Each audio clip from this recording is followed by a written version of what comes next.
Los libros de registro del juzgado nunca fueron hechos para ser leídos.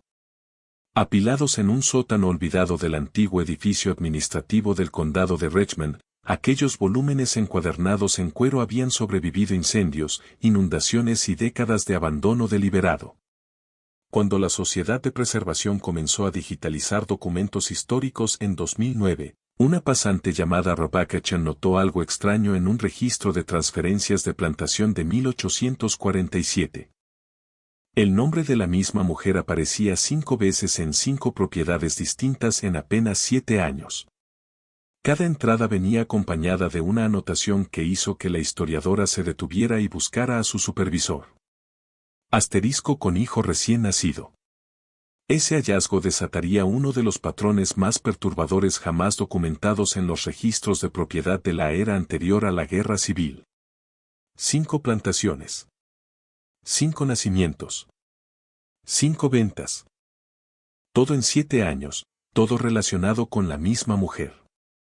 La precisión matemática era escalofriante, sus implicaciones, aún más oscuras. Pero para entender lo que esos libros realmente revelaban, lo que registraban con números fríos y lenguaje clínico, tenemos que volver al principio. A una mujer cuya historia no quedó escrita en diarios ni cartas, sino en recibos de transacciones, actas de nacimiento y la aritmética implacable del comercio humano. Antes de continuar con la historia de Marta y las 5 plantaciones que se convirtieron en su prisión, asegúrate de estar suscrito a nuestro canal y de activar la campana de notificaciones para no perderte historias como esta. Y cuéntanos en los comentarios, ¿desde qué estado nos estás viendo? Descubramos juntos lo que estos registros revelaron. Lo que encontró la Sociedad de Preservación no fue solo la tragedia de una mujer. Fue evidencia de un sistema, un patrón, una maquinaria de explotación tan metódica que dejó un rastro en papel que nadie creyó que algún día sería revisado. Marta llegó a la plantación Riverside en una mañana húmeda de martes, en abril de 1840. Tenía 19 años, comprada en una subasta en Charleston por $800, una suma considerable que reflejaba no solo su juventud y salud, sino algo más valioso y peligroso, alfabetización documentada. La factura de venta conservada en los archivos municipales de Charleston enumeraba sus habilidades: lectura, escritura, aritmética, costura, cocina. En una época en la que enseñar a leer a las personas esclavizadas era ilegal en muchos estados del sur, la alfabetización de Marta la hacía, al mismo tiempo, valiosa y amenazante. La subasta se había realizado en un almacén de ladrillo cerca del puerto, donde el olor del agua salada se mezclaba con el sudor y el miedo. Marta había permanecido de pie sobre una plataforma de madera mientras hombres con abrigos finos le examinaban los dientes, las manos, la postura. Le pidieron que leyera pasajes del Charleston Courier. Ella obedeció, con la voz firme, la mirada fija en las palabras y no en los rostros que la observaban. Cuando la puja llegó a $800, William Hargrove levantó la mano una última vez y Marta pasó a ser su propiedad. Riverside se extendía por 200 acres de fértil tierra baja junto al río Savannah, justo al norte de la frontera con Georgia. La casa principal era una estructura georgiana de 3 pisos con columnas blancas que podían verse desde el río, una declaración de riqueza y poder visible para cualquiera que pasara por allí. Detrás de la casa, hileras ordenadas de campos de algodón se estiraban hacia los bosques de pinos que marcaban el límite de la propiedad. Más cerca de la casa principal estaban las dependencias, una casa de cocina, una lavandería, almacenes, establos y una fila de pequeñas cabañas donde vivían los trabajadores esclavizados. William Hargrove había heredado Riverside de su padre en 1837, junto con 63 personas esclavizadas y una deuda considerable. A los 32 años, estaba decidido a devolverle rentabilidad a la plantación mediante lo que él llamaba prácticas modernas de administración.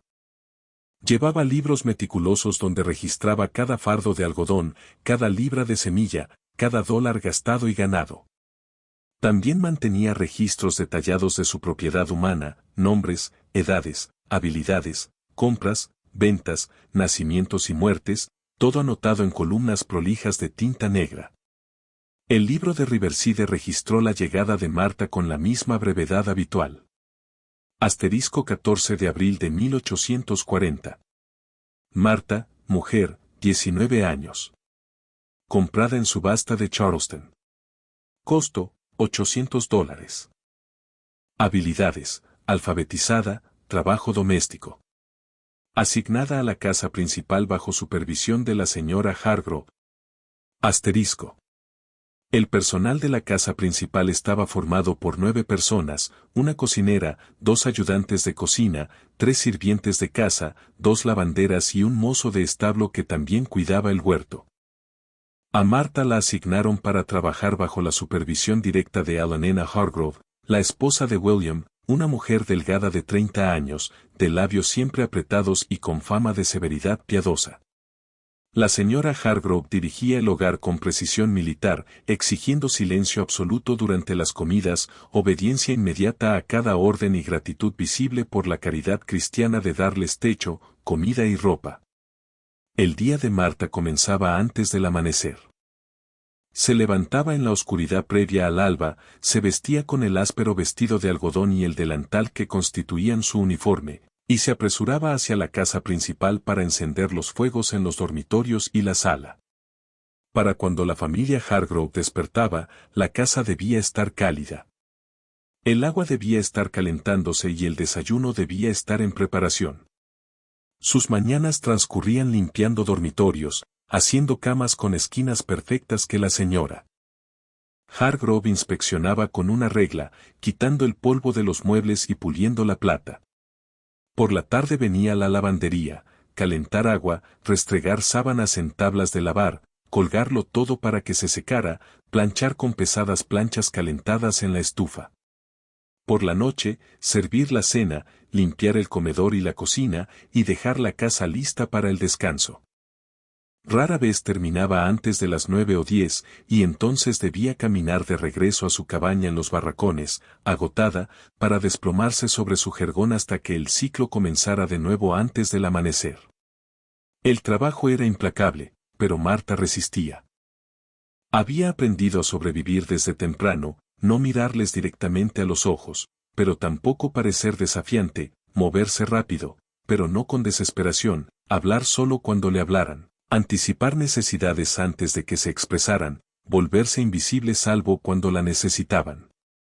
Al principio, no hizo amistades entre los otros sirvientes de la casa, entendiendo que la cercanía significaba vulnerabilidad. Observó, aprendió los ritmos del hogar e intentó hacerse tan valiosa y tan poco llamativa como fuera posible. Poco a poco, las otras sirvientas empezaron a aceptar su presencia. Estaba Dinina, la cocinera principal, una mujer de unos 50 años cuya habilidad para preparar comidas elaboradas había hecho famosa a Riverside entre la clase terrateniente local. Estaba Esther, de 23, que trabajaba en la cocina y tenía 2 hijos pequeños en los barracones. Estaba Clara, de 16, nerviosa y veloz, a quien habían asignado a la lavandería después de demostrar que era demasiado torpe para servir en la mesa. Estas mujeres le hablaban a Marta en fragmentos, una advertencia sobre los estados de ánimo de la señora Hargrove, un consejo sobre qué tareas priorizar, pequeños gestos de solidaridad que no podían expresarse del todo, pero que igual se entendían. 3 meses después de la llegada de Marta, en julio, llegó un nuevo capataz a Riverside. Se llamaba Dutch Carmichael, un hombre de 35 años, de cabello rojizo y rostro curtido por años de trabajo al aire libre. Hargrove lo había contratado desde una plantación en Carolina del Sur, atraído por la reputación de Carmichael de aumentar la productividad y mantener la disciplina. Carmichael se instaló en la casa del capataz, una pequeña cabaña cerca de los establos, y empezó a implementar nuevos sistemas, horarios de trabajo más tempranos, descansos de comida más cortos, un conteo más estricto del algodón recogido y castigos inmediatos por cualquier pereza percibida. En cuestión de días, Carmichael empezó a prestar una atención inusual a Marta. Al principio fue sutil. Aparecía cerca de la casa de cocina cuando Marta llevaba agua. La observaba mientras colgaba la ropa, quedándose justo dentro de su visión periférica. Comenzó a inventar motivos para llamarla a hacer tareas, llevar mensajes a los trabajadores del campo, revisar inventarios y edificios de almacenamiento, labores que la alejaban de la casa principal y de los ojos atentos de las otras sirvientas. Las otras mujeres lo notaron de inmediato. Dinina intentó mantener a Marta cerca de la cocina.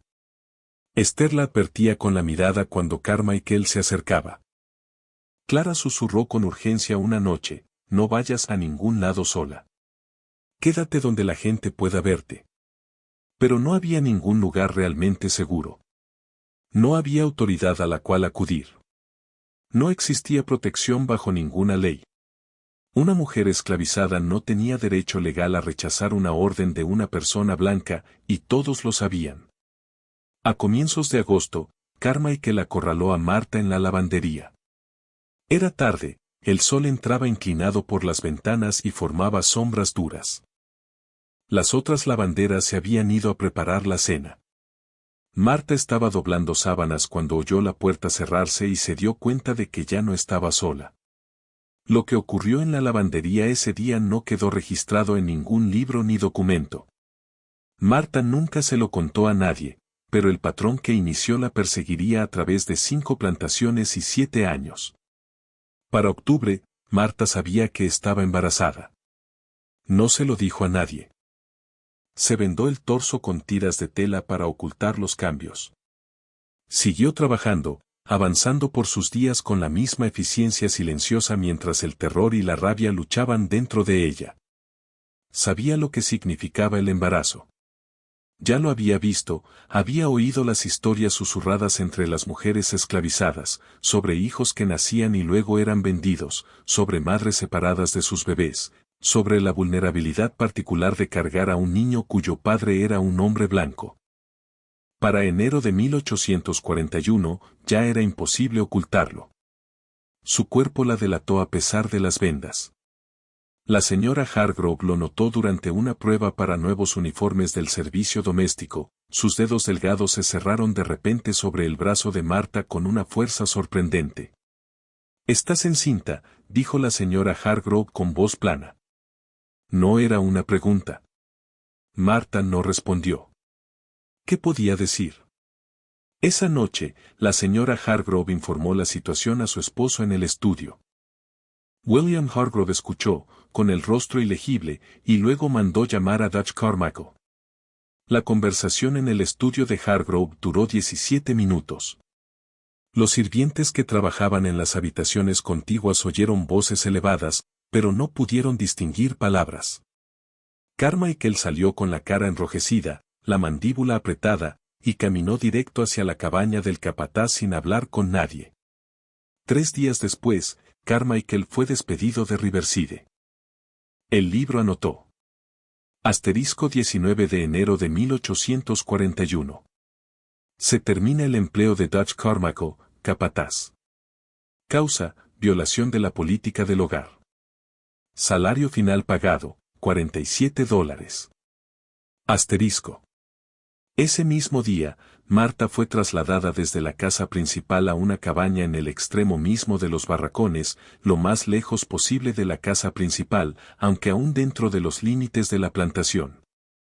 Era una cabaña pequeña, usada antes como depósito, con suelo de tierra, una sola ventana y una chimenea que echaba humo de forma constante. Le dieron un colchón de paja, 2 mantas y la orden de permanecer allí hasta después del parto. Durante los 4 meses siguientes, Marta vivió casi aislada.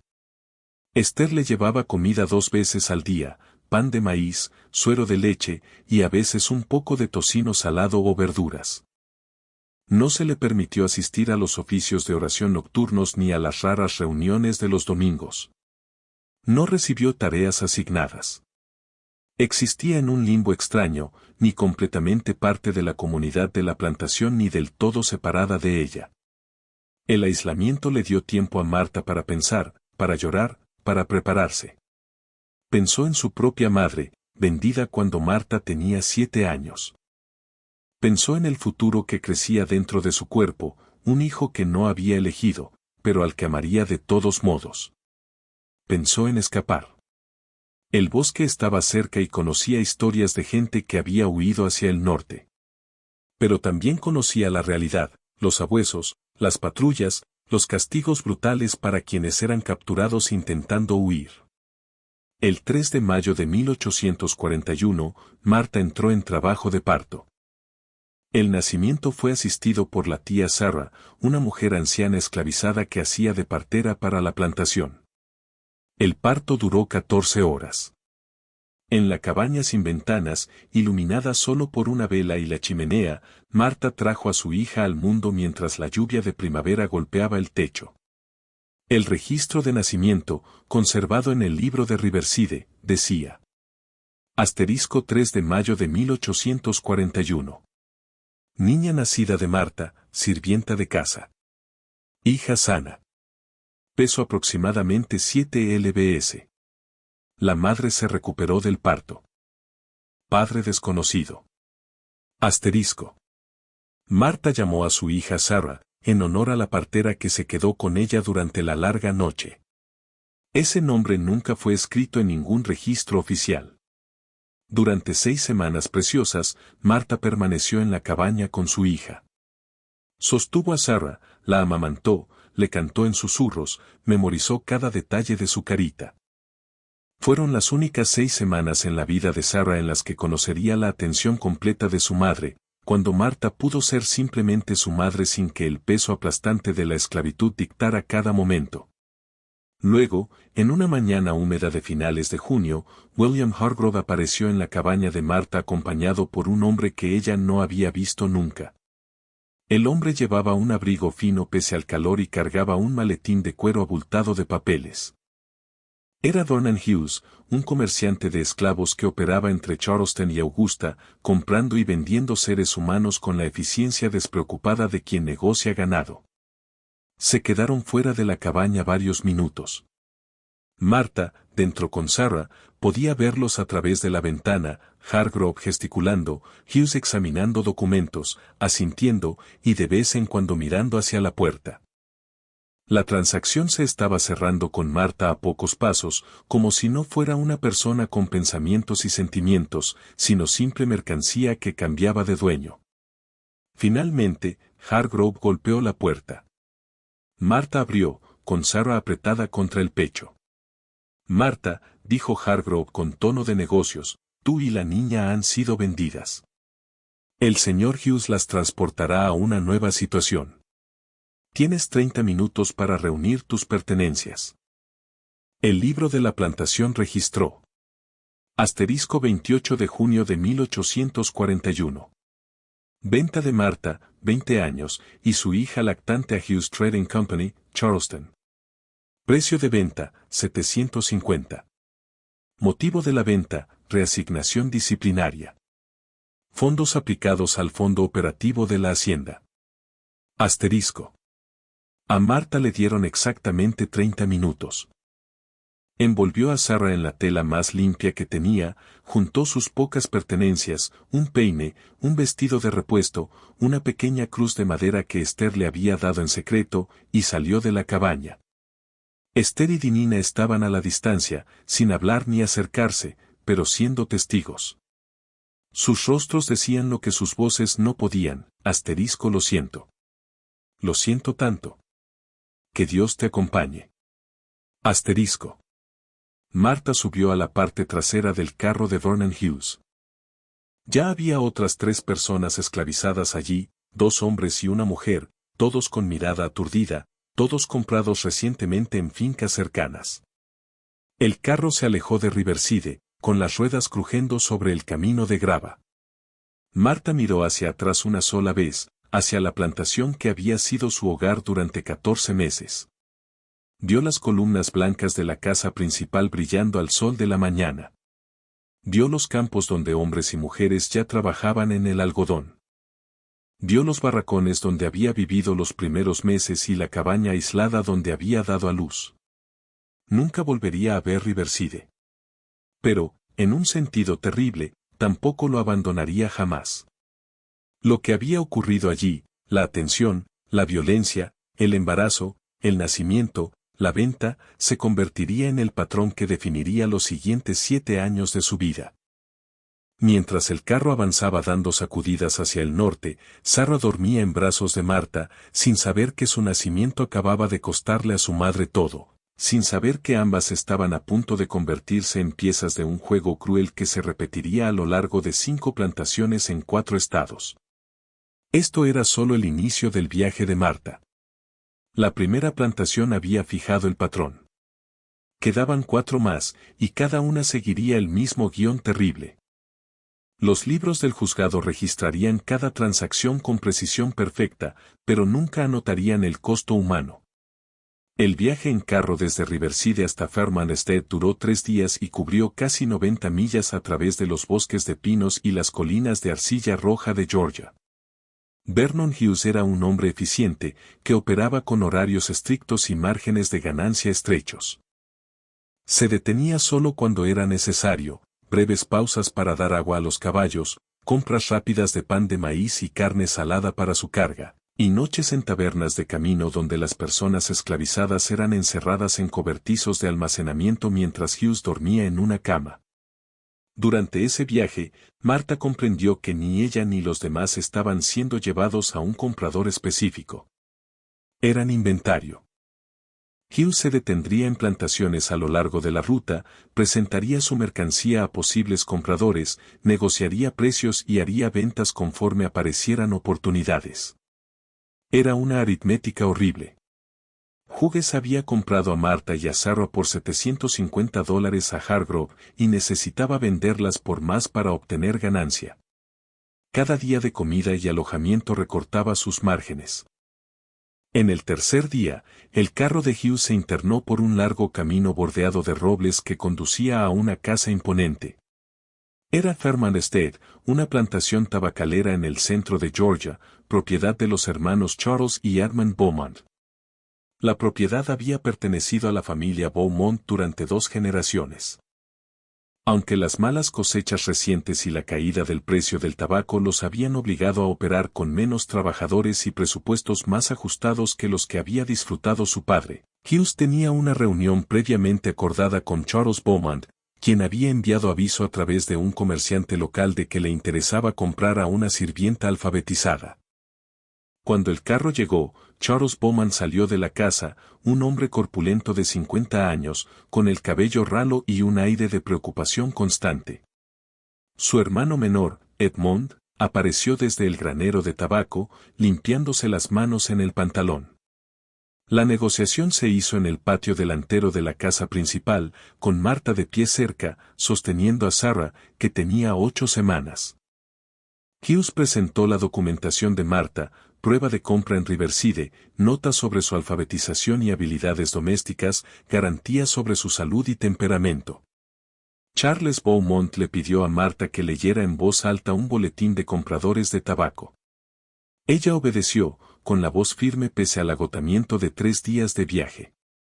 La discusión del precio duró 20 minutos. Hughes pidió $850, un aumento de 100. Charles argumentó que una mujer con un bebé valía menos que una mujer sola, que la niña sería una carga durante años antes de poder trabajar, que los tiempos estaban difíciles y él no podía permitirse lujos. Cerraron en $650. El libro de Fairmont registró la llegada de Marta. Asterisco 2 de julio de 1841. Comprada una hembra negra, Marta, 20 años, con hija lactante, aproximadamente 8 semanas. Dueño anterior, Plantación Riverside vía Hughes Trading Co. Precio de compra, $650. Habilidades documentadas, lectura, escritura, servicio doméstico. Asignación, trabajo de campo, cultivo de tabaco. Asterisco. Las 2 últimas palabras golpearon a Marta como un golpe físico.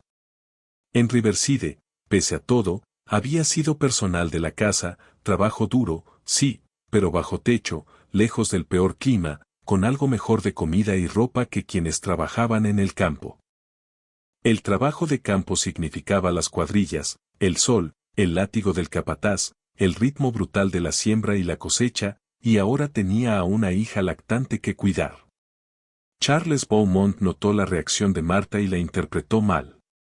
Harás lo que se te diga, espetó. Saber leer no te libra del trabajo honrado. Te unirás a las cuadrillas del tabaco mañana al amanecer. Fairmont era distinta de Riverside en casi todo. La plantación era más pequeña, 600 acres bajo cultivo, pero trabajada por casi 80 personas esclavizadas. Los barracones estaban más hacinados, con familias apretadas en cabañas pequeñas, a veces 2 familias compartiendo una sola habitación. El trabajo era más duro, la comida más escasa y la supervisión más brutal. A Marta la asignaron a una cabaña con otras 2 mujeres, Patience, una trabajadora de campo de unos 40 años que había perdido a 3 hijos por ventas, y Ruth, una mujer joven de 22 con 2 gemelos de 4 años. La cabaña mediría tal vez 12 por 14 pies, con suelo de tierra, una ventana pequeña y una chimenea que las 3 compartían para cocinar y calentarse. La privacidad era imposible. Dormir era difícil. Los gemelos lloraban de noche. Sarah lloraba a otras horas, y las 3 debían levantarse antes del amanecer para sus tareas. El cultivo del tabaco exigía un trabajo distinto al del algodón. Las plantas requerían atención constante, trasplantar plántulas, quitar gusanos del tabaco a mano, desbrotar para favorecer el crecimiento de la hoja, cosechar en el punto exacto de madurez, y colgar las hojas en graneros de secado donde el calor podía llegar a 130 grados Fahrenheit. Era un trabajo minucioso, repetitivo y agotador. Marta trabajaba con Sarah atada al pecho con una faja de tela, un arreglo que hacía cada movimiento más difícil. Cuando Sarah lloraba de hambre, Marta debía detenerse para amamantarla, ganándose miradas furiosas del capataz. Cuando llovía, no había refugio. El trabajo seguía con todos empapados. Cuando el sol ardía, había poca agua y nada de sombra. Marta aprendió a trabajar a través del agotamiento, a empujar más allá del dolor, a seguir moviéndose, porque detenerse significaba castigo. Charles Beaumont solía estar ausente de Fairmont, ocupado con ventas de tabaco en Augusta y Savannah, con compromisos sociales en la cercana Milletville, y con el malabarismo financiero constante necesario para mantener a flote una plantación en dificultades. La administración diaria recaía en su hermano menor, Edmond, que vivía en una casa pequeña dentro de la propiedad y actuaba como capataz de facto. Edmond Beaumont tenía 42 años y nunca se había casado. Era un hombre de humor variable, a veces jovial y permisivo, permitiendo descansos más largos y cuotas más ligeras, otras veces volátil y cruel, estallando con rabias repentinas por faltas mínimas. Las personas esclavizadas aprendían a anticipar sus estados de ánimo por su forma de caminar y por cuanto había bebido. Si caminaba con confianza suelta, el día sería tolerable.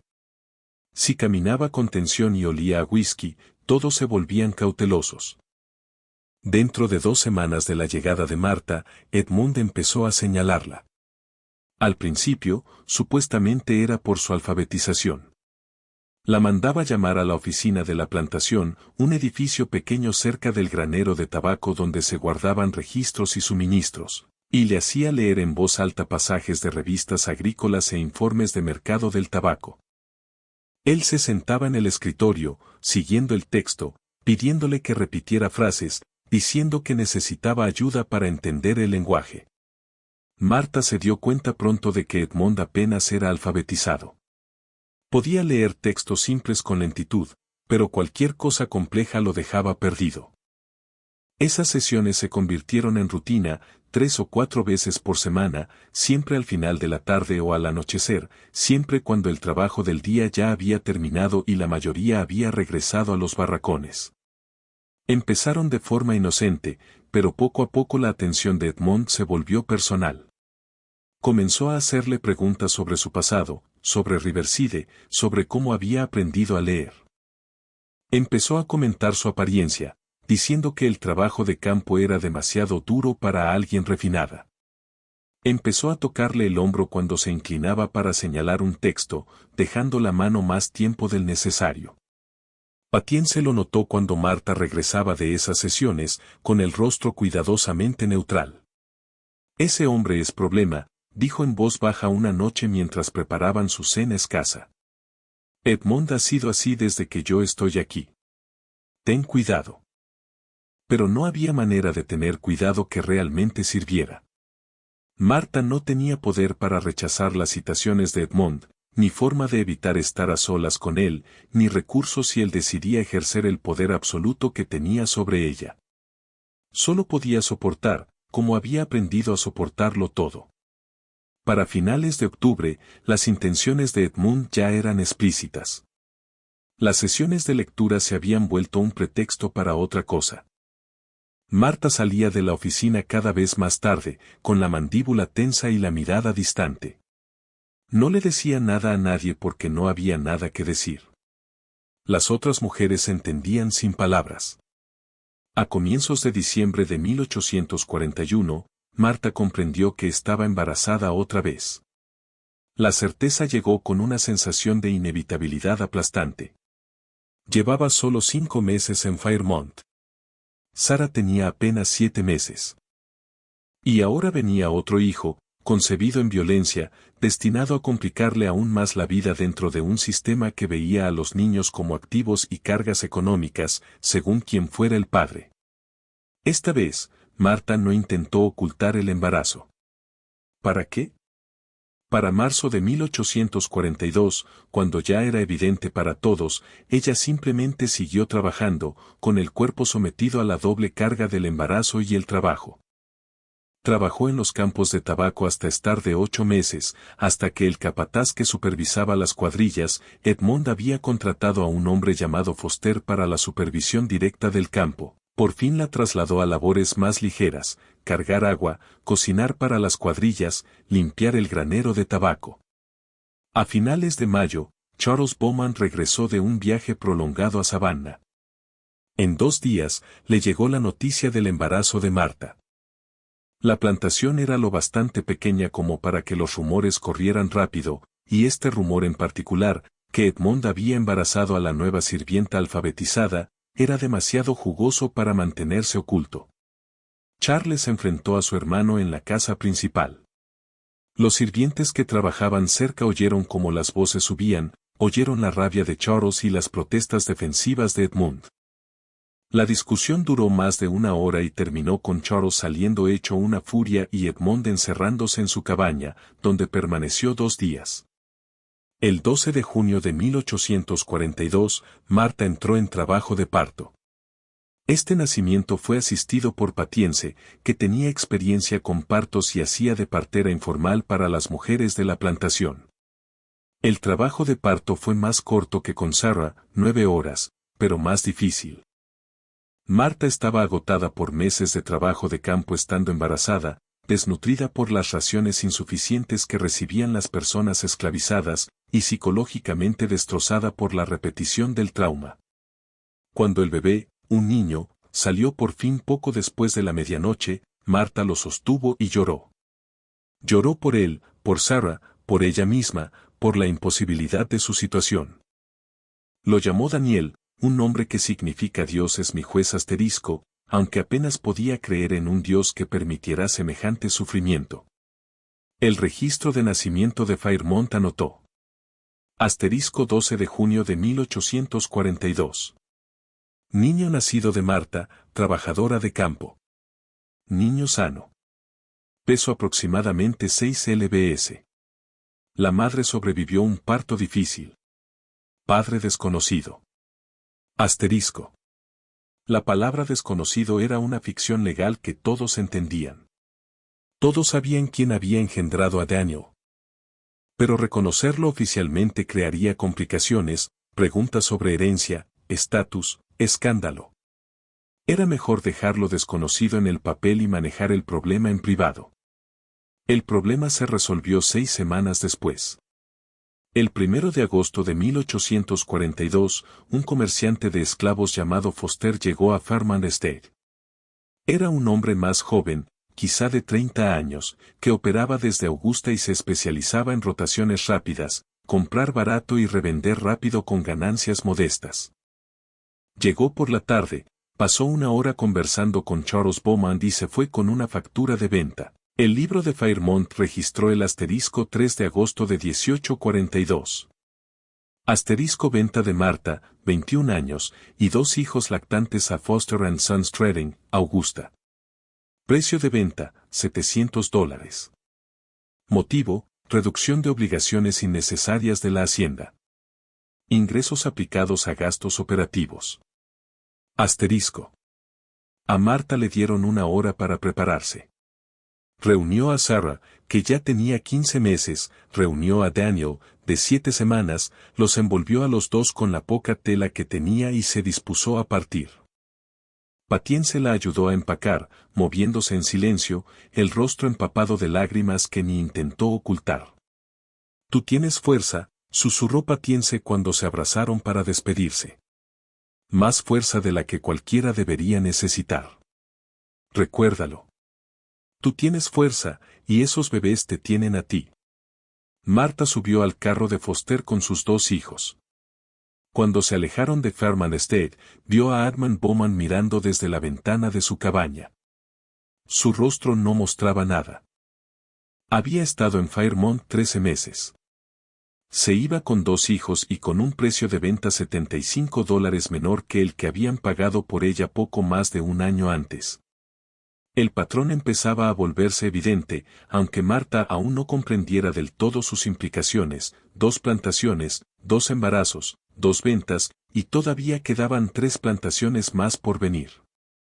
El territorio de Foster cubría el este de Georgia y el borde occidental de Carolina del Sur, un circuito que recorría con regularidad, comprando personas esclavizadas en plantaciones en crisis y revendiéndolas a operaciones más prósperas.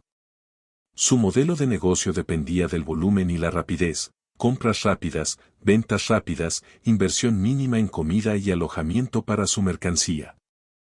Marta y sus hijos pasaron 2 semanas con Foster, primero en su centro de retención en Augusta, un almacén cerca del río donde las personas esclavizadas esperaban ser vendidas, y luego en un viaje en carreta hacia el norte.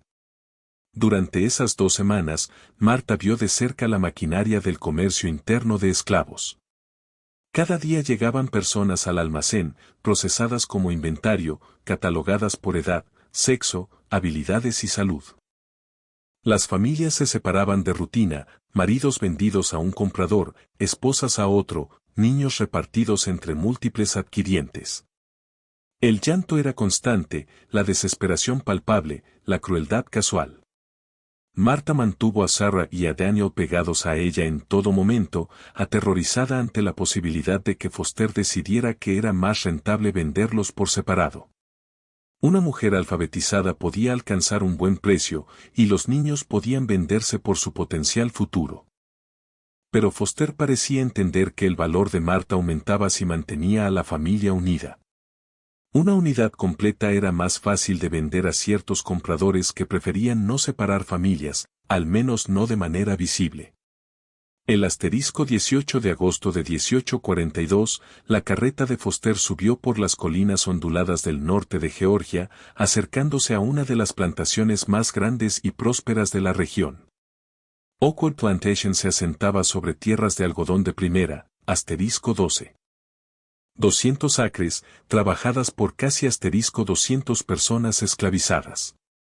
La propiedad pertenecía a la familia Prescott: Robert Prescott, su esposa Elena, y sus 3 hijos adultos, Thomas, William y James. Los Prescott representaban el dinero viejo y el poder viejo. El abuelo de Robert Prescott había recibido una concesión colonial de tierras en la década de 1760, y 3 generaciones habían convertido Oakwood en un imperio algodonero. Eran respetados en la región, conocidos por su piedad pública, su asistencia regular a la iglesia presbiteriana, sus donaciones a obras de caridad locales para beneficiarios blancos y su reputación de buenos dueños, es decir, que rara vez separaban familias, proporcionaban comida y ropa adecuadas y castigaban las faltas con una brutalidad razonable en lugar de extrema. Foster tenía una relación establecida con Robert Prescott, que compraba periódicamente trabajadores esclavizados para reemplazar a los que se perdían por enfermedad, vejez o venta. Cuando llegó la carreta de Foster, Robert y su esposa salieron a inspeccionar la mercancía disponible. Elena Prescott era una mujer imponente de 55 años, alta y erguida, que se interesaba personalmente por la administración del hogar y por mantener lo que ella consideraba estándares cristianos en el funcionamiento de la plantación. La negociación por Martha se dio sobre todo entre Foster y Robert Prescott, aunque Elena intervino con frecuencia. Foster presentó la documentación de Martha, destacando su alfabetización y su experiencia previa en servicio doméstico, y minimizando el trabajo de campo en Fairmont. A Robert le interesaba la alfabetización, pero le preocupaban los dos niños pequeños. «Se la va a consumir el cuidado de los bebés», observó Robert. Productividad limitada durante años. Foster ajustó el precio a la baja, $625 por los tres. Elena Prescott examinó a Martha directamente, le pidió que leyera un pasaje de la Biblia, probó su caligrafía en una pizarra y le preguntó por su experiencia en la administración del hogar.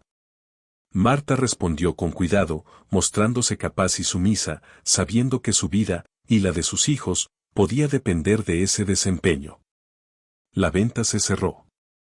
Los registros de Oakwood muestran el asterisco 18 de agosto de 1842. Asterisco compra de una hembra, Martha, 21 años, con 2 hijos lactantes, hembra aproximadamente 15 meses, varón aproximadamente 8 semanas. Dueño anterior, Foster & Sons Trading vía Fairmont Estate. Precio de compra, $625. Habilidades, alfabetizada, servicio doméstico. Asignación, casa de hilado, apoyo general del hogar. Asterisco. Oakwood no se parecía a nada que Martha hubiera conocido. La escala era abrumadora, 200 personas viviendo en los barracones, una casa principal con 12 habitaciones, campos de algodón que parecían estirarse hasta el horizonte. La organización tenía precisión militar. Cada persona tenía un rol específico. Cada día seguía un horario estricto. Cada actividad quedaba registrada y vigilada. A Martha la asignaron a la casa de hilado, un edificio largo y bajo donde el algodón se transformaba en hilo mediante una docena de mujeres esclavizadas trabajando en ruedas de hilar. El trabajo era tedioso, pero no físicamente brutal. Sentarse en la rueda, mantener un ritmo constante, producir hilo uniforme. El ambiente estaba relativamente protegido del clima, aunque sofocante en verano y frío en invierno. Y, lo más importante, Elena Prescott había decretado que las madres con niños pequeños podían mantenerlos cerca mientras trabajaban, siempre que los niños no interrumpieran la productividad. Martha acomodó un rincón de la casa de hilado con mantas para Sarah y Daniel. Mientras trabajaba en su rueda, Sarah jugaba en silencio o dormía, y Daniel pasaba la mayor parte del tiempo durmiendo o mamando. Las otras mujeres de la casa de hilado fueron aceptando poco a poco la presencia de Martha, compartiendo consejos sobre cómo manejar a los niños mientras se trabajaba y ofreciendo ayuda ocasional cuando los dos bebés lloraban al mismo tiempo. Durante 3 meses, la vida en Oakwood alcanzó una clase de estabilidad que Martha nunca había conocido. El trabajo exigía, pero no era imposible. Había vuelto a tareas de tipo doméstico en lugar de labor de campo. Sus hijos estaban con ella. Las raciones de comida eran un poco más generosas que en Fairmont, un celemín de harina de maíz por semana, unas cuantas libras de cerdo salado y, a veces, verduras del huerto de la cocina. Elena Prescott insistía en el descanso del trabajo todos los domingos, permitiendo tiempo para lavar ropa, cuidar pequeños huertos personales y asistir a servicios de oración obligatorios. Los servicios de oración se realizaban en un edificio pequeño cerca de los barracones, dirigidos por un ministro blanco del pueblo cercano que venía cada domingo por la tarde a predicar a la congregación esclavizada. Los sermones, invariablemente, se centraban en la obediencia, la aceptación del lugar asignado y la promesa de recompensa celestial por el sufrimiento terrenal. Martha se sentaba durante esos servicios con el rostro cuidadosamente neutro, preguntándose qué clase de Dios crearía un sistema así y lo llamaría voluntad divina. A finales de noviembre, Todo cambió cuando James Prescott regresó de la universidad. James era el menor de los 3 hijos Prescott, tenía 23 años y acababa de completar 2 años de estudios de Derecho en la Universidad de Virginia, en Charlottesville. Era alto y atractivo, con los rasgos refinados de su madre y la presencia dominante de su padre. Se movía con la confianza de quien nunca había sido negado, de quien nunca había imaginado que sus deseos no fueran a satisfacerse de inmediato. Volvió a Oakwood lleno de ideas sobre administración de plantaciones, modernización, eficiencia, sistemas nuevos que había leído en revistas agrícolas. Su padre lo complació, permitiéndole recorrer las distintas operaciones, campos, graneros, edificios de procesamiento, y hacer observaciones y recomendaciones. James notó a Marta dentro de su primera semana en casa. Ella estaba trabajando en su rueda de hilar cuando él entró a la casa de hilado con su padre para inspeccionar las instalaciones. James observó a las mujeres trabajar, hizo preguntas sobre tasas de productividad y examinó la calidad del hilo que estaban produciendo. Su mirada se detuvo en Marta, su alfabetización era evidente en la manera en que se sostenía, en su atención cuidadosa a la calidad de su trabajo, en su competencia silenciosa. Esta, le dijo James a su padre, señalando a Marta. ¿Es alfabetizada, dijiste? Robert lo confirmó, y el interés de James quedó claramente despertado. En los días siguientes, encontró motivos para visitar la casa de hilado con frecuencia, siempre con preguntas, siempre mirando a Marta trabajar. En menos de 2 semanas, James convenció a su padre de reasignar a Marta para ayudar con los registros de la plantación. La casa de hilado producía grandes cantidades de hilo que debían registrarse, medirse y controlarse. La alfabetización de Marta la hacía ideal para esa tarea. Le dieron un escritorio en la pequeña oficina anexada a la casa de hilado y le asignaron llevar los registros diarios de producción, anotando la cantidad y calidad del hilo producido por cada trabajadora. La asignación parecía un ascenso, trabajo un poco menos físico, un reconocimiento de sus habilidades. Pero Marta sintió un miedo inmediato. La oficina estaba aislada, separada de la sala principal de hilado donde trabajaban las otras mujeres, y James Prescott encontró muchas razones para pasar tiempo en esa oficina. Al principio, su interés parecía genuinamente centrado en el trabajo. Revisaba los registros de Marta, hacía preguntas detalladas sobre productividad, le pedía que leyera pasajes de revistas agrícolas sobre manufactura textil y hablaba de maneras de mejorar la eficiencia. Marta contestaba con cautela, caminando por el terreno peligroso entre demostrar competencia y no parecer demasiado inteligente, demasiado independiente. Pero, poco a poco, inevitablemente, la atención de James se volvió personal. Empezó a llegar a la oficina al final de la tarde, después de que las otras mujeres terminaban sus turnos. Se sentaba demasiado cerca mientras Marta le explicaba las entradas del registro, y su brazo rozaba el de ella. Comenzó a hacer comentarios sobre su apariencia, su voz, su inteligencia, comentarios que le erizaban la piel a Marta, incluso mientras ella se obligaba a aceptarlo sin reaccionar. Para la Navidad de 1842, la apariencia de interés profesional se había derrumbado por completo. Las visitas de James a la oficina se volvieron descaradamente inapropiadas, la puerta cerrada, sus órdenes explícitas. Marta no tenía salida, ni protección, ni posibilidad de negarse. Era propiedad. Él era el hijo del dueño. La aritmética del poder era absoluta. Intentó evitar quedarse sola. Intentó ajustar sus tiempos para irse antes de sus visitas de la tarde. Intentó llevar a sus hijos con ella como disuasión. Nada funcionó. James simplemente le ordenaba regresar a la oficina, dejar a los niños con otra mujer y cumplir con sus exigencias. Para marzo de 1843, Marta se dio cuenta de que estaba embarazada otra vez, la tercera vez en menos de 3 años. Este embarazo fue distinto desde el comienzo. En su 4.º mes, Marta enfermó y le subió una fiebre que duró semanas.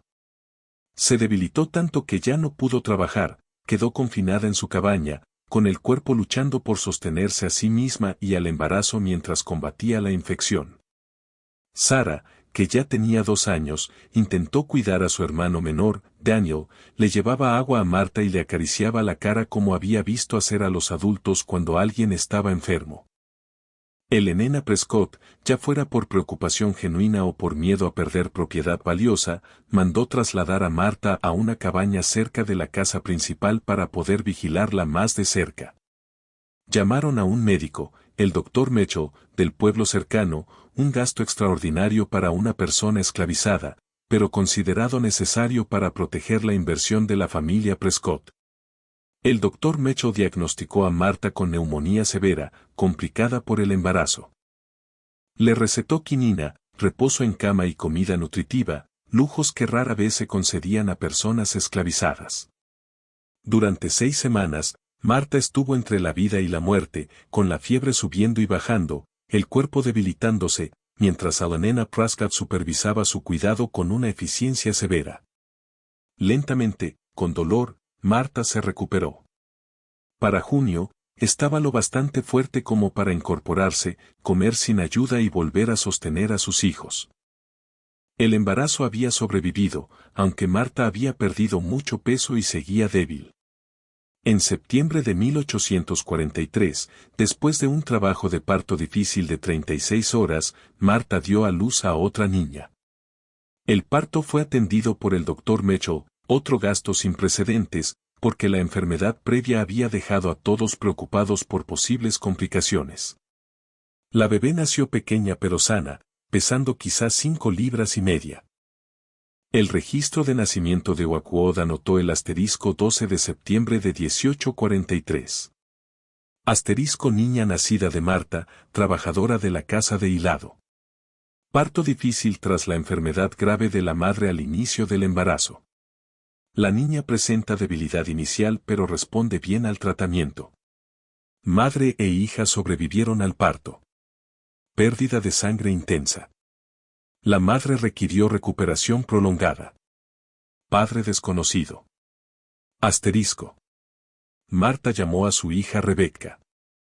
Eligió ese nombre porque significaba atar o unir, y Marta se sentía atada, a sus hijos, a esa situación imposible, a la supervivencia misma. Lo que vino después se desarrolló siguiendo un patrón que ya empezaba a ser familiar.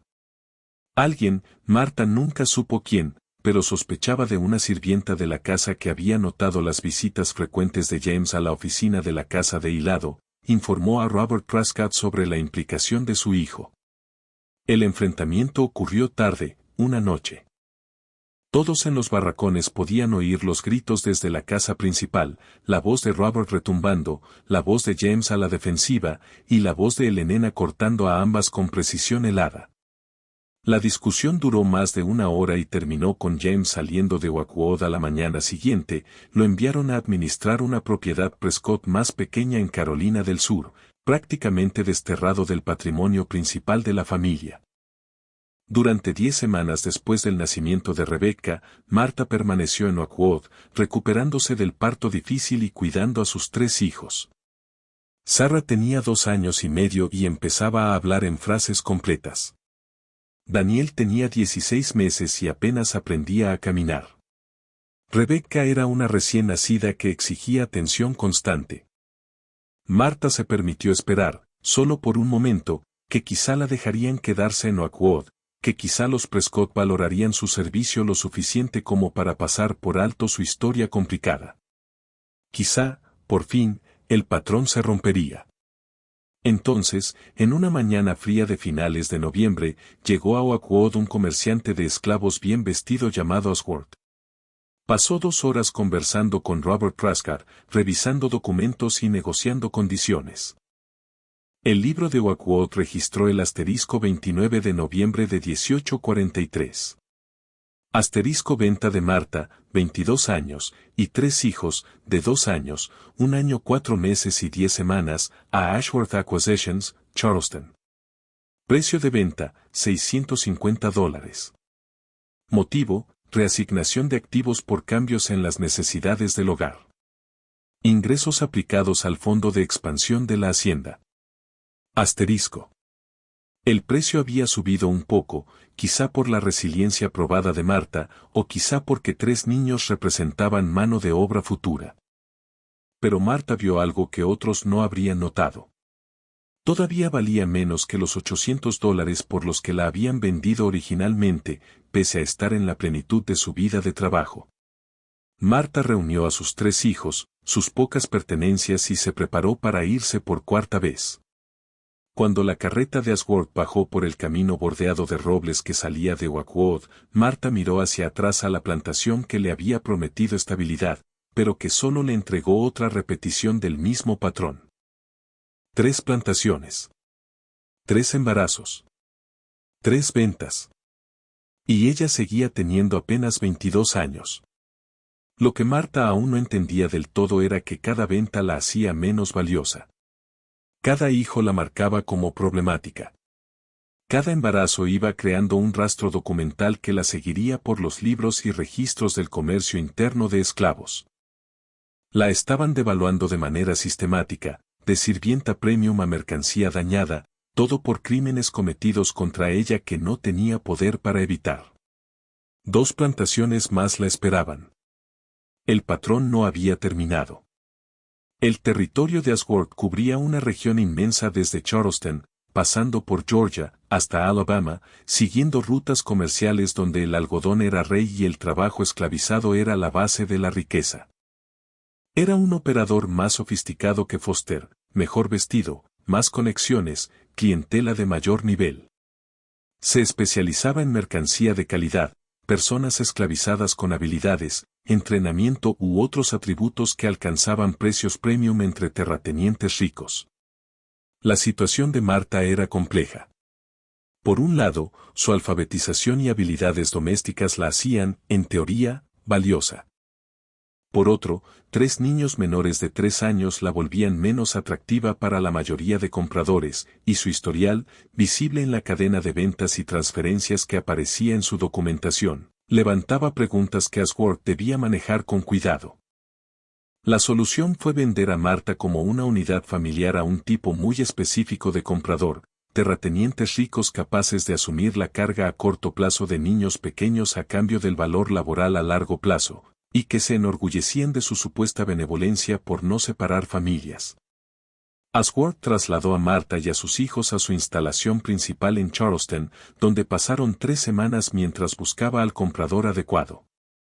El lugar era un gran edificio de ladrillo cerca del mercado de esclavos, dividido en celdas donde las personas esclavizadas esperaban ser vendidas. Marta y sus hijos estaban en una habitación con otras 8 mujeres y sus hijos, todos esperando, todos intentando no pensar en lo que venía. Por fin, a mediados de diciembre de 1843, Ashworth aseguró un comprador, Jonathan Whitfield, dueño de Cedar Hills Plantation, en el este de Alabama, uno de los hombres más ricos del territorio. Cedar Hills era la propiedad más grande que Marta había visto hasta entonces, 800 acres de tierras algodoneras de primera, casi 300 trabajadores esclavizados y una casa principal que parecía salida de un cuento. Jonathan Whitfield había heredado la plantación de su padre y la había expandido mediante inversiones astutas en tierras y futuros de algodón. A los 54 años, era viudo, su esposa había muerto en el parto 8 años antes. Dirigía su vasto dominio con atención meticulosa al detalle y un sentido férreo del orden. Whitfield tenía requisitos específicos. Quería una mujer alfabetizada para ayudar con correspondencia y registros del hogar. Estaba dispuesto a aceptar niños como parte del acuerdo, siempre que con el tiempo aportaran a la fuerza laboral de la plantación. Ashworth le aseguró que Marta encajaba perfectamente. La venta se cerró por correspondencia y Ashworth transportó a Marta y a sus hijos hacia el oeste, rumbo a Alabama. El viaje duró una semana, la distancia más larga que Marta había recorrido hasta entonces, llevándola cada vez más lejos de las Carolinas y de Georgia que conocía. Los registros de Cedar Hills muestran el asterisco 20 de diciembre de 1843. Asterisco compra de una hembra, Marta, 22 años, con 3 hijos pequeños, de 2 años 6 meses, 1 año 5 meses y 11 semanas. Dueño anterior, Ashworth Acquisitions vía Oakwood Plantation, Georgia. Precio de compra, $600. Habilidades, alfabetización, correspondencia, servicio doméstico. Asignación, personal de la casa principal. Niños alojados en los cuartos de la guardería. Nota especial, prima pagada por habilidades de alfabetización. Compra aprobada personalmente por J. Whitfield. Asterisco. Por primera vez en su vida, Marta fue separada de sus hijos. Cedar Hills era tan grande que las funciones estaban estrictamente segregadas. El personal de la casa principal vivía en cuartos pequeños dentro de un edificio anexo detrás de la casa. Los trabajadores del campo vivían en los barracones a un cuarto de milla. Los niños demasiado pequeños para trabajar vivían en la guardería, un edificio grande supervisado por 3 mujeres esclavizadas ancianas que cuidaban a decenas de niños mientras sus padres trabajaban en otras partes de la plantación. A Marta le asignaron una habitación pequeña en el edificio de sirvientes, apenas lo suficiente para una cama angosta y un baúl, mientras Sarah, Daniel y Rebecca eran llevados a la guardería. Solo podía visitarlos los domingos por la tarde, y la separación era insoportable. Sarah, ya casi de 3 años, no entendía por qué mamá no podía quedarse con ellos. Lloraba cada vez que Marta debía irse, se aferraba a sus faldas y le suplicaba que no se fuera.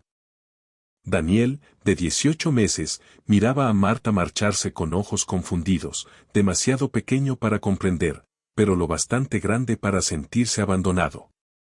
Y Rebecca, con apenas 3 meses, aún mamaba, lo que obligaba a Marta a sacarse leche durante la semana y llevarla a la guardería, un proceso doloroso y humillante.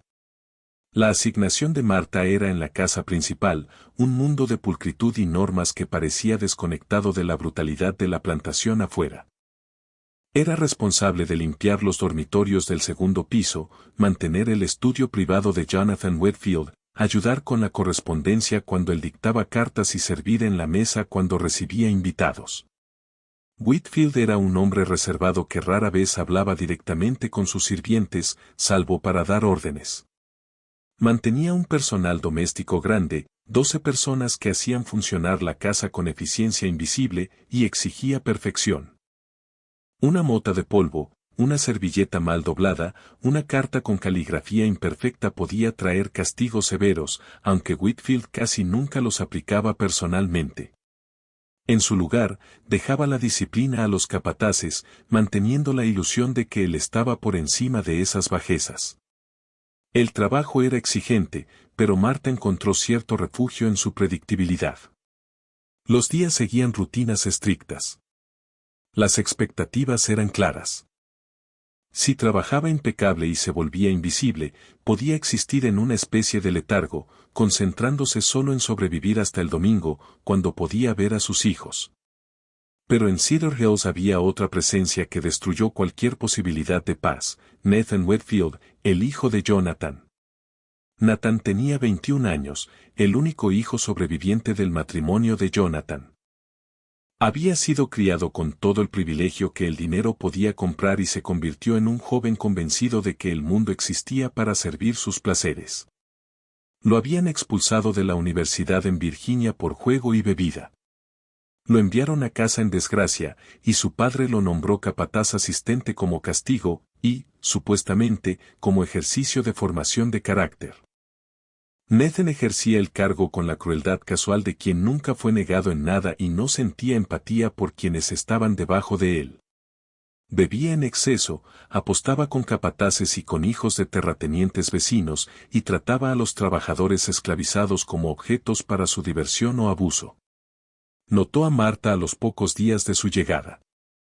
Marta llevaba sábanas limpias hacia los dormitorios del segundo piso cuando Nathan salió de su habitación, claramente recién despertado a pesar de que era media tarde. La observó trabajar con interés abierto, lanzando comentarios sobre su apariencia que le revolvían el estómago. Cuando Marta intentó irse rápido, él le bloqueó el paso. «Tú eres la nueva que sabe leer, no», dijo, con aliento a whisky pese a la hora temprana. «Papá dice que puedes leer y escribir». Marta mantuvo la mirada baja. Sí, señor. ¿Y cómo aprende una a leer?, preguntó. ¿Quién te enseñó? Enséñame. Lee esto. Agarró un libro de una mesa cercana y se lo empujó. Marta leyó el pasaje que él señaló, con la voz firme aunque el corazón le golpeaba el pecho. Nathan se rió. Mira nada más. ¿De verdad sabes leer? Eso sí que es algo. Papá se consiguió una listilla. La dejó pasar, pero sus ojos la siguieron mientras se alejaba. La atención escaló rápido.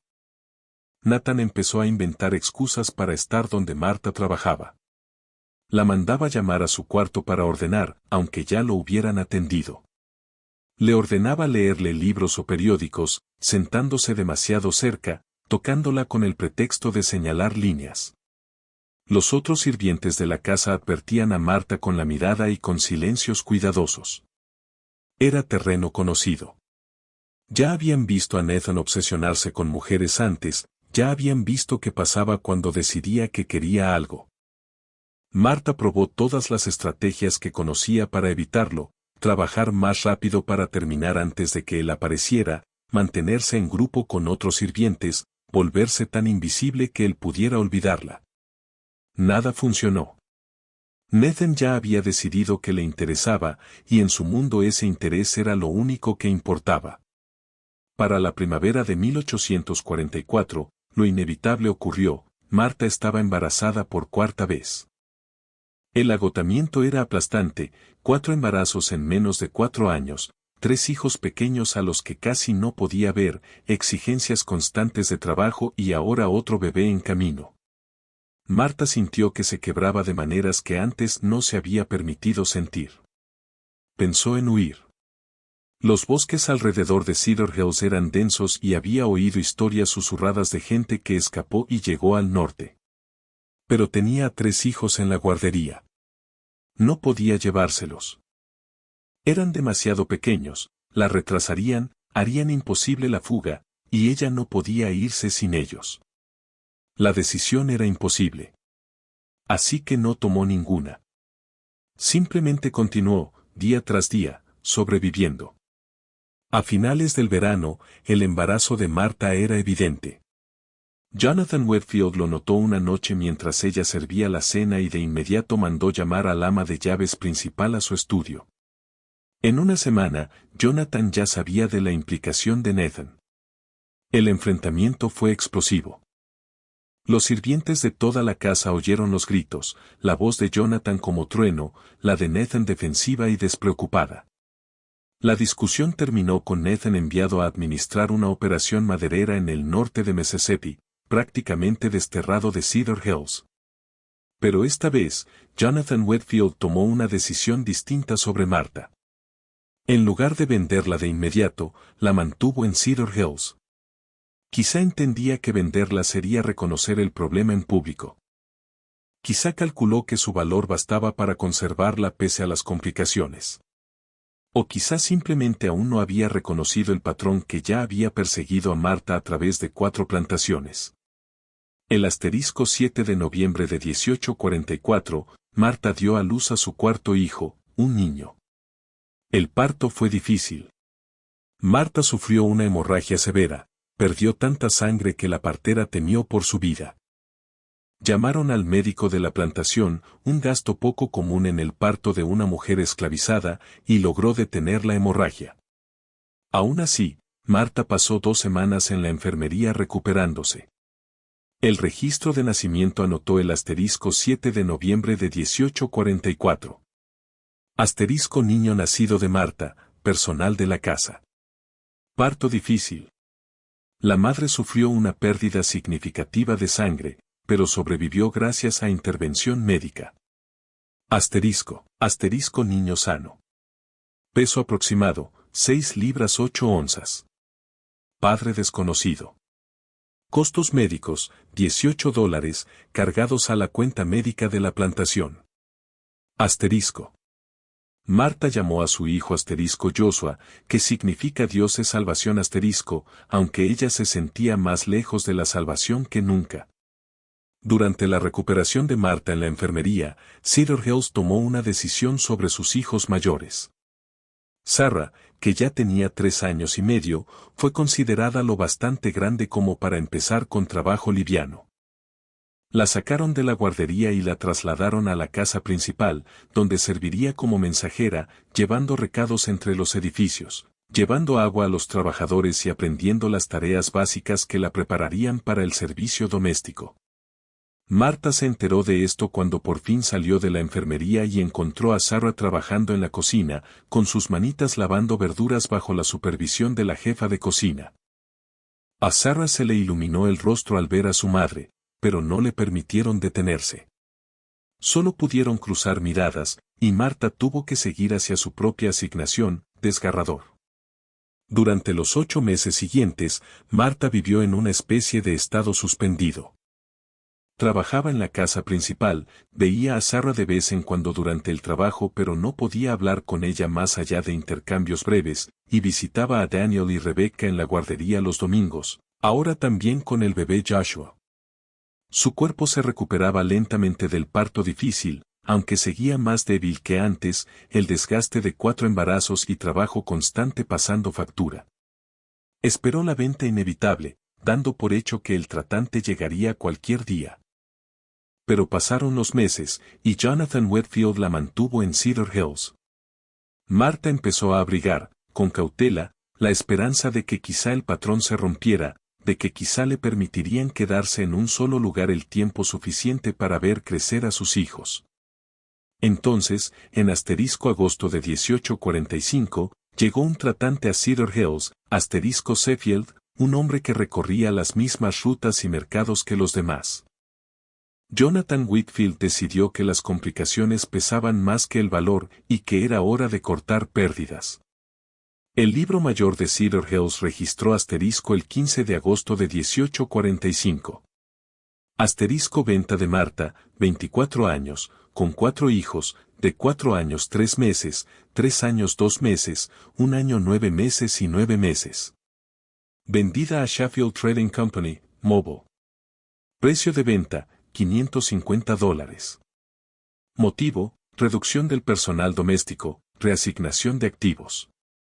Ganancias aplicadas al Fondo de Modernización del Patrimonio. Nota especial, costos médicos durante el embarazo reciente, $18, deducidos de la valoración final del activo. Asterisco. El precio seguía cayendo. Marta ahora valía menos de 1/3 de su precio original, a pesar de tener solo 24 años y estar, en teoría, en la plenitud de su vida laboral. Sus hijos, en vez de aumentar su valor, se habían convertido en pasivos dentro de los cálculos de la economía de la plantación. A Marta le dieron 2 horas para prepararse. Reunió a sus 4 hijos, Sarah, ya lo bastante grande para caminar por sí sola, Daniel, al que debía cargar parte del tiempo, Rebecca, que ya daba pasos pero aún era inestable, y Joshua, un bebé de 9 meses. Se ajustó a Joshua contra el pecho con un fular, tomó la mano de Rebecca y le pidió a Sarah que se mantuviera cerca mientras intentaba manejar a Daniel. La logística de mover a una mujer con 4 niños pequeños era complicada. Sheffield proporcionó una carreta con espacio para todos, y Marta subió con su pequeño y devastador cargamento, 4 hijos nacidos en la violencia, llevados en el sufrimiento y ahora trasladados otra vez porque su sola existencia era prueba de crímenes que no podían reconocerse. Cuando la carreta se alejó de Cedar Hills, Marta miró hacia atrás a la plantación que había sido su hogar durante 20 meses. Vio la casa principal de columnas blancas. Vio el edificio de la guardería donde sus hijos habían vivido separados de ella. Vio los cuartos de los sirvientes donde había dormido sola en una habitación diminuta mientras sus hijos lloraban por ella en otra parte de la propiedad. 4 plantaciones. 4 embarazos. 4 ventas. Y, aún así, de manera imposible, Marta seguía teniendo solo 24 años. La esperaba una plantación más. El patrón no había terminado, pero Marta sí. Almohadilla, almohadilla, almohadilla, Mobile, Alabama.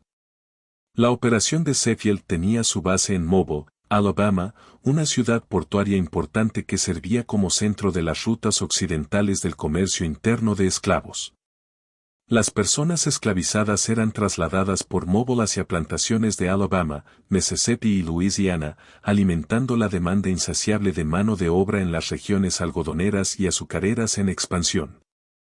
Marta y sus 4 hijos pasaron 3 semanas en Mobile, retenidos en una instalación tipo almacén cerca de los muelles.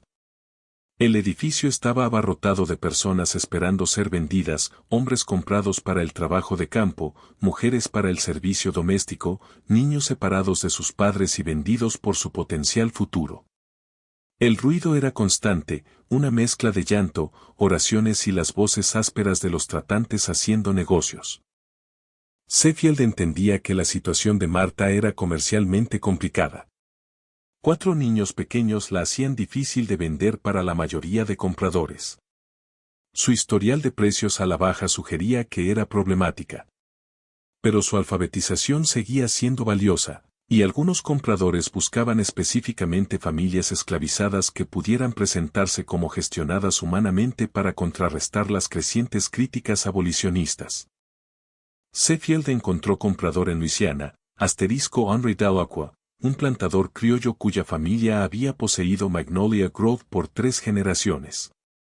Delacroix buscaba una sirvienta instruida que le ayudara con la correspondencia de la plantación y la gestión del hogar, y tenía la riqueza suficiente para asumir el costo de mantener a 4 niños pequeños hasta que alcanzaran la edad de trabajar. La venta se negoció por cartas, con Sheffield describiendo a Marta como una inversión valiosa a pesar de las cargas familiares. Delacroix aceptó la compra y, a finales de septiembre de 1845, Marta y sus hijos fueron trasladados hacia el oeste, a Luisiana. El viaje cubrió más de 200 millas por tierras costeras, un paisaje distinto a todo lo que Marta había visto. La tierra era plana y húmeda, atravesada por bahías y pantanos, espesa de musgo español colgando de robles vivos. El aire olía a barro y descomposición, y a la dulzura particular de la caña de azúcar. Magnolia Grove estaba en el país azucarero de Luisiana, donde el ciclo agrícola era diferente, y más peligroso, que el del algodón. El cultivo de azúcar exigía un calendario preciso, siembra en primavera, cuidado durante el verano y luego la temporada brutal de cosecha de octubre a diciembre, cuando toda la plantación trabajaba jornadas de 20 horas para cortar la caña y procesarla antes de que la escarcha pudiera arruinar el cultivo. A esa temporada de molienda la llamaban el tiempo de matar, por los accidentes en los molinos, las muertes por agotamiento y el ritmo despiadado que empujaba a los trabajadores más allá de los límites humanos. Los registros de Magnolia Grove muestran el 28 de septiembre de 1845. Compra de una hembra, Marta, 24 años, con 4 hijos, de 4 años 5 meses, 3 años 4 meses, 1 año 11 meses y 10 meses. Propietario anterior, Sheffield Trading vía Cedar Hills Plantation, Alabama. Precio de compra, $500. Habilidades, alfabetización, correspondencia, administración del hogar. Asignación, casa principal, asistente personal del dueño. Hijos alojados con la madre en una cabaña separada. Nota especial, compra de unidad familiar, prima pagada por habilidades de alfabetización documentadas. Henry Delacroix tenía 58 años, un hombre sofisticado que había sido educado en Francia y mantenía vínculos con la sociedad criolla de Nueva Orleans. Era viudo y no se había vuelto a casar tras la muerte de su esposa 15 años atrás. Sus 3 hijas estaban casadas y vivían en Nueva Orleans, dejándolo solo en Magnolia Grove con un personal doméstico de 12 sirvientes esclavizados y los 200 trabajadores de campo que mantenían en marcha su operación azucarera. A diferencia de las otras plantaciones, Delacroix asignó a Marta una pequeña cabaña cerca de la casa principal donde podía vivir con sus 4 hijos. Era la primera vez desde Cedar Hills que le permitían mantener a sus hijos con ella, y el alivio fue abrumador. Sarah, ya con 4 años y medio, por fin podía dormir cerca de su madre. Daniel, 3 años y medio, y Rebecca, 2, Podían jugar cerca mientras Marta trabajaba, y Joshua, de 10 meses, podía amamantar cuando fuera necesario. La cabaña era pequeña, quizá de unos 3 por 4 metros, con piso de tierra, una ventana y una chimenea, pero era de ellos. Después de las separaciones de Cedar Hills, Marta sintió una gratitud cautelosa de la que desconfió de inmediato. La experiencia le había enseñado que todo lo que se daba podía quitarse. Su asignación de trabajo era ser la asistente personal de Delacqua, servirle las comidas, mantener sus habitaciones privadas, gestionar su correspondencia, organizar su estudio y ayudar cuando recibía invitados, lo cual era frecuente, pues Delacqua era un hombre sociable que ofrecía cenas a plantadores vecinos y empresarios de Nueva Orleans. Delacqua era exigente, pero no violento. Tenía estándares estrictos y esperaba perfección, pero no estallaba ni golpeaba a sus sirvientes por fallos menores. En su lugar, usaba un sistema de pequeños privilegios y retiradas, una ración de comida un poco mejor por buen servicio, la eliminación de permisos del domingo por trabajo deficiente. Era una forma de control más sutil que el látigo, pero control al fin. Le fascinaba la alfabetización de Marta. Hacía que le leyera mientras desayunaba, fragmentos de novelas francesas, artículos de periódicos de Nueva Orleans, cartas de socios comerciales. Dictaba cartas mientras ella las escribía con su caligrafía cuidadosa, a veces poniéndola a prueba con vocabulario complejo o frases en francés para ver si titubeaba. Cuando ella pronunciaba las palabras en francés, sin entenderlas, pero capaz de reproducir los sonidos, él parecía divertirse. «Tienes una mente inusual», dijo una vez, observándola escribir. «Es un desperdicio, en realidad.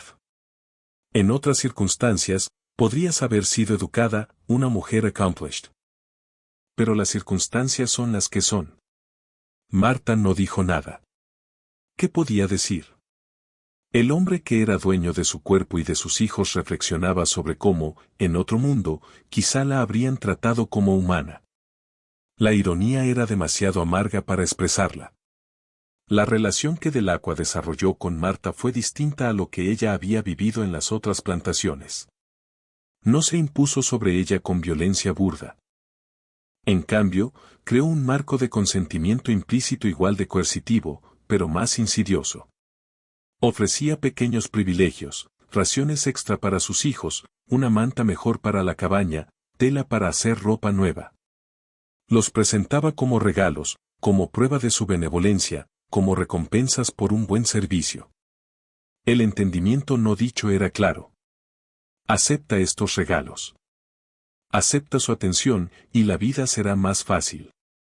Resiste, y los regalos desaparecerán. La cabaña será retirada. Los niños serán separados y enviados a los barracones. No era una elección. Era coerción disfrazada de generosidad. A principios de 1846, Marta estaba embarazada por quinta vez. Este embarazo se sentía diferente, no en lo físico, sino en lo psicológico. Marta comprendió con absoluta claridad que estaba atrapada en un patrón que no podía romper: 5 plantaciones, 5 embarazos, 5 hombres que tomaron lo que quisieron sin consecuencias. Su cuerpo no le pertenecía. Sus hijos no le pertenecían. Incluso su alfabetización, la única habilidad que había parecido una ventaja, se había convertido en una trampa, haciéndola visible, haciéndola valiosa de formas que solo traían sufrimiento. Pensó en el río que corría cerca de Magnolia Grove, en caminar hacia él con piedras en los bolsillos, en escapar por la muerte si no había otra salida posible. Pero entonces miraba a Sarah, ya con 5 años y aterradoramente inteligente, que había aprendido a leer palabras básicas viendo a Marta escribir. Miraba a Daniel, 4 años, que se esforzaba tanto por portarse bien, por no llorar, por no ser un problema. Miraba a Rebecca, 2 años y medio, que aún sonreía a pesar de todo. Miraba a Joshua, un niño pequeño que todavía no entendía el mundo en el que había nacido. Y Marta decidía sobrevivir un día más. No por ella misma. Hacía mucho que había dejado de importarle su propia supervivencia, sino por ellos. Porque si ella no estaba, ¿quién los protegería? ¿Quién enseñaría a Sarah a leer en secreto? ¿Quién le daría a Daniel el abrazo que necesitaba desesperadamente? ¿Quién consolaría a Rebecca cuando despertara llorando? ¿Quién cuidaría de Joshua? Así que Marta sobrevivía, y el embarazo siguió adelante. En septiembre de 1846, dio a luz a su quinto hijo, una niña. El registro de nacimientos de Magnolia Grove anotó el 3 de septiembre de 1846. Niña nacida de Marta, asistente personal de H. Delacqua. Parto saludable, sin complicaciones. Peso aproximado de la niña, 7 libras. La madre se recuperó bien del parto. Padre desconocido. Nota especial, a la madre se le conceden 2 semanas de recuperación antes de retomar sus deberes por instrucción específica de H. Delacqua. Marta llamó a esta niña Grace el único nombre que se le ocurría que representara algo en lo que aún quería desesperadamente creer, favor inmerecido, misericordia no merecida, la posibilidad de algo mejor que lo que era. Y entonces ocurrió algo inesperado.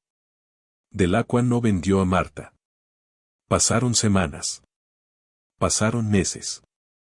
Marta esperaba la llegada del tratante, el despliegue del patrón conocido, la venta que había seguido a cada nacimiento anterior. Pero no ocurrió. Por primera vez, Marta permaneció en una plantación después de dar a luz.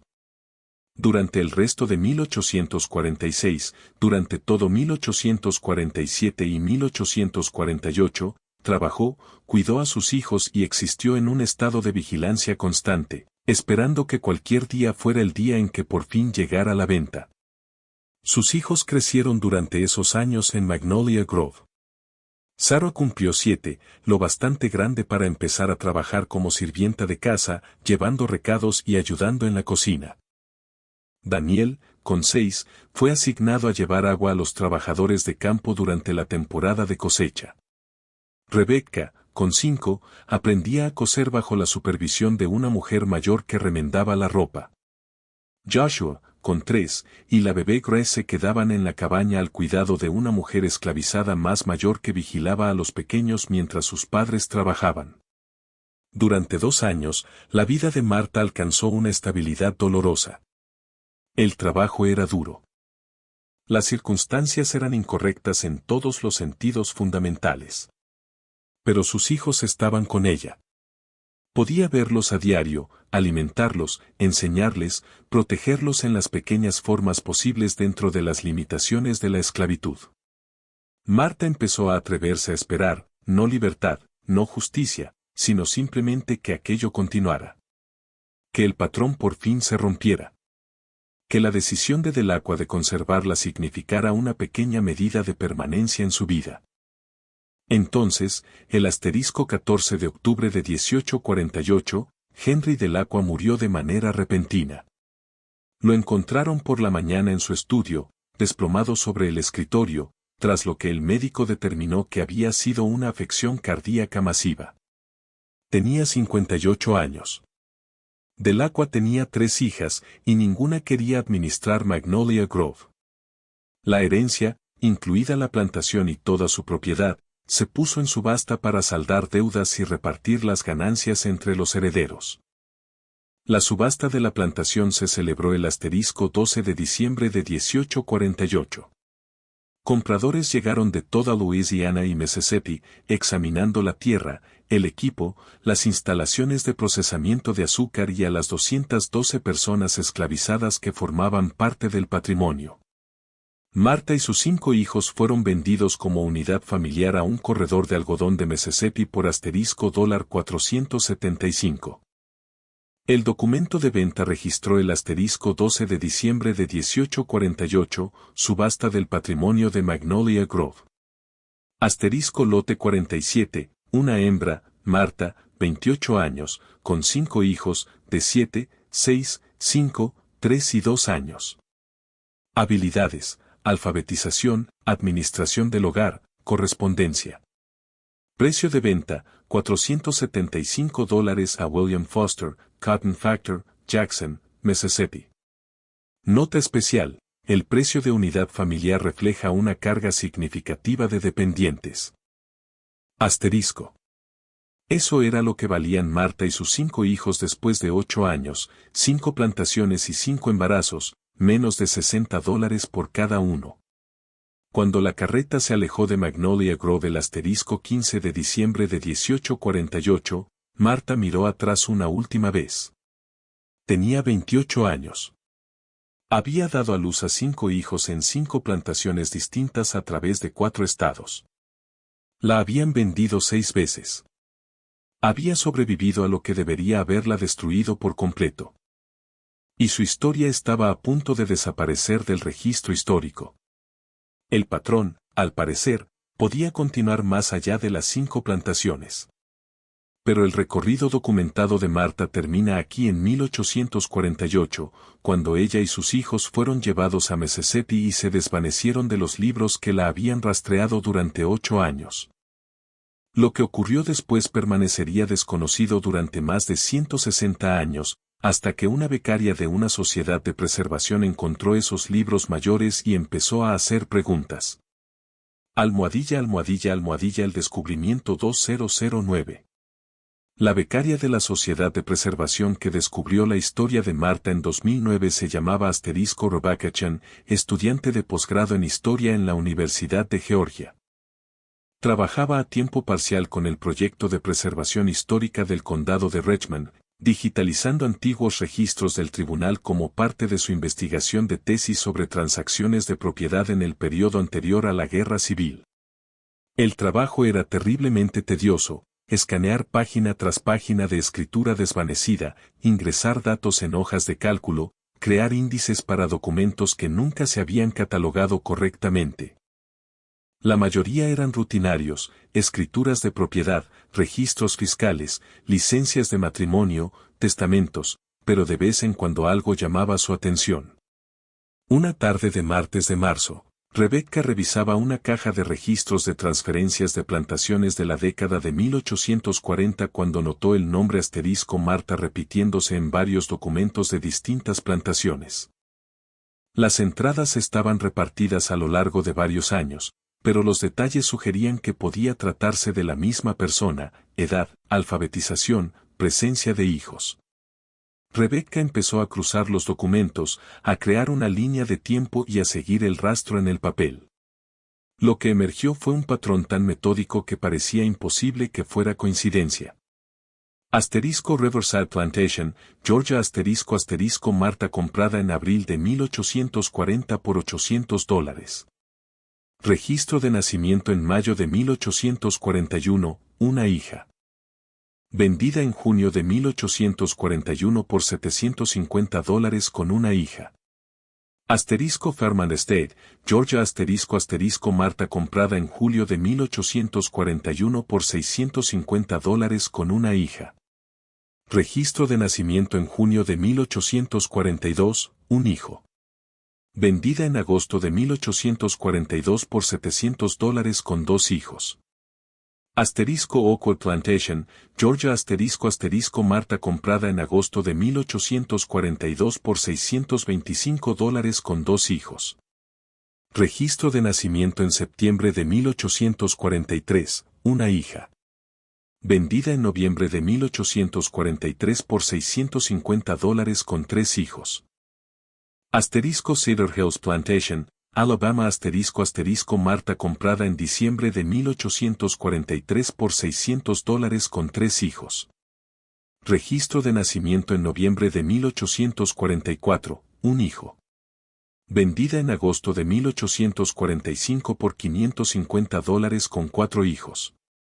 Asterisco Magnolia Grove, Louisiana, asterisco asterisco Marta, comprada en septiembre de 1845 por $500 con 4 hijos. Registro de nacimiento en septiembre de 1846, una hija. Vendida en diciembre de 1848 por $475 con 5 hijos. 5 plantaciones. 5 nacimientos. 5 ventas. La precisión matemática era escalofriante.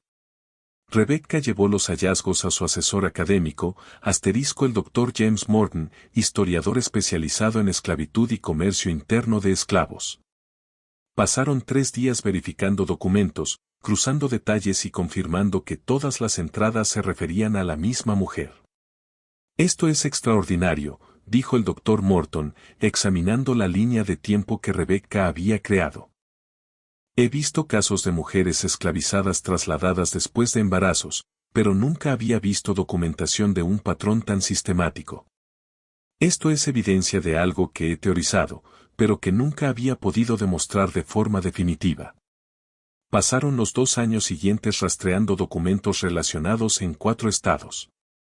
Encontraron registros de nacimiento en cada plantación que documentaban 5 hijos nacidos entre 1841 y 1846. Cada anotación incluyendo la frase *padre desconocido, una ficción legal que protegía a los hombres blancos mientras condenaba a las mujeres esclavizadas.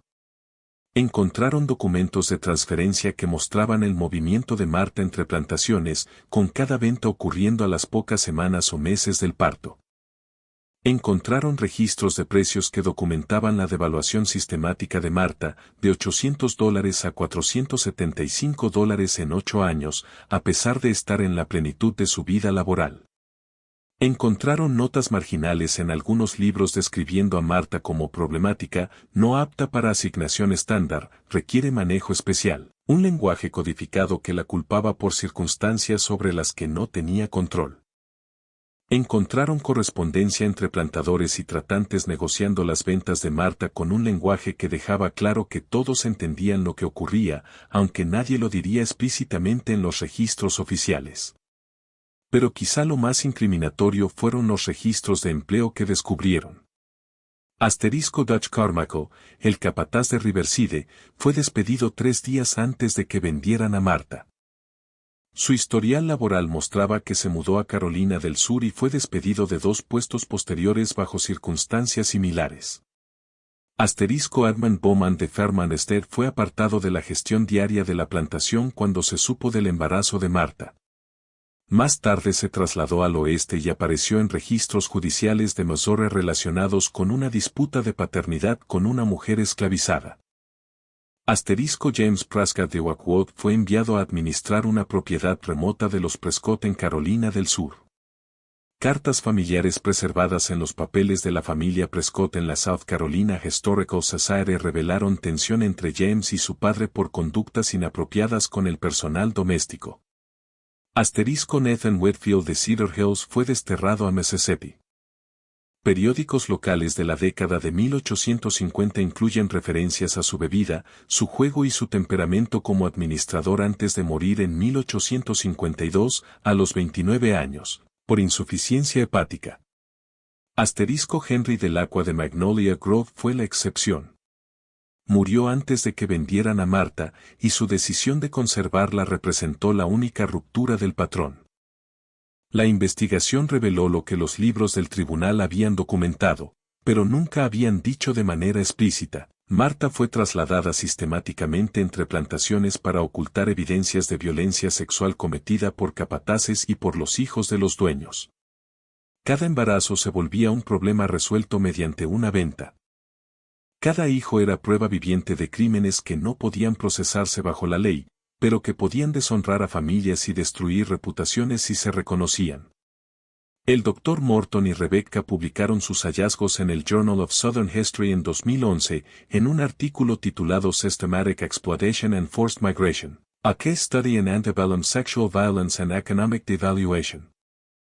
El artículo fue reimpreso más tarde en revistas populares de historia y se convirtió en la base de una exposición museística sobre patrones ocultos en la documentación del comercio de esclavos. Pero su investigación también planteó preguntas urgentes. ¿Qué le pasó a Marta después de 1848? ¿Qué fue de sus 5 hijos? La búsqueda de los hijos de Marta. Rebecca Chen pasó otros 3 años buscando rastros de los hijos de Marta en los registros históricos. La búsqueda era como trabajo detectivesco, unir fragmentos de subastas, inventarios de plantaciones, documentos de sucesión y los raros papeles de manumisión que registraban a personas esclavizadas obteniendo la libertad. Los hallazgos fueron devastadores. Sarah, la hija mayor de Martha, apareció en registros de subasta de Jackson, Mississippi, en agosto de 1851. Figuraba como mujer, 10 años, alfabetizada, entrenada en servicio doméstico. Fue comprada por separado de su madre y hermanos por un dueño de plantación llamado Robert Clemens por $650. La anotación destacaba su alfabetización inusual para alguien tan joven. Sarah apareció otra vez en el inventario de la plantación Clemens de 1860, listada como Sarah, 19 años, personal doméstico. Luego desapareció de todos los registros. Si murió, si fue vendida de nuevo o si escapó durante el caos de la guerra civil quedó sin saberse. Daniel, el hijo mayor, apareció en un inventario de sucesión en Natchez, Mississippi, en 1853. El documento lo listaba como Daniel, varón, 11 años, trabajador de campo, valorado en $700 como parte de un acuerdo de herencia. Había sido separado de Martha y vendido a otro propietario. Rebecca encontró una referencia más a alguien que podría ser Daniel, un Daniel, peón de campo, de 28 años, en un contrato laboral de 1870 firmado después de la emancipación con una plantación en Luisiana. Si era el mismo Daniel, había sobrevivido a la esclavitud y se había quedado en el sur como aparcero, atrapado en un sistema apenas mejor que lo que había soportado antes.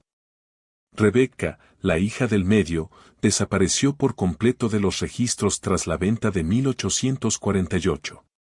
Rebecca Chen, la investigadora, se vio emocionalmente afectada por la desaparición de su tocaya, pasando meses revisando documentos fragmentarios, intentando encontrar cualquier huella. La niña Rebecca habría tenido solo 5 años en 1848, lo bastante pequeña como para haber sido vendida por separado, haber muerto joven o haber sobrevivido hasta la adultez sin dejar rastro documental. La investigadora nunca encontró una respuesta. Joshua y Grace, los dos hijos más pequeños, también se desvanecieron del registro histórico tras 1848. Tendrían solo 3 y 2 años, respectivamente, cuando se los documentó por última vez. A niños tan pequeños a veces se los mantenía con sus madres, pero con la misma frecuencia se los vendía a plantaciones que querían criar niños esclavizados desde la infancia para asegurar un completo acondicionamiento psicológico a la esclavitud. Sin documentación adicional, sus destinos quedaron desconocidos. La separación sistemática de los hijos de Martha ilustró una realidad brutal del comercio interno de esclavos, las familias existían solo a conveniencia del dueño. Los 5 hijos que Martha había llevado, parido y amado fueron dispersados por el sur, separados de ella y entre sí, sus vínculos borrados por la maquinaria del comercio. Almohadilla, almohadilla, almohadilla, la desaparición de Martha.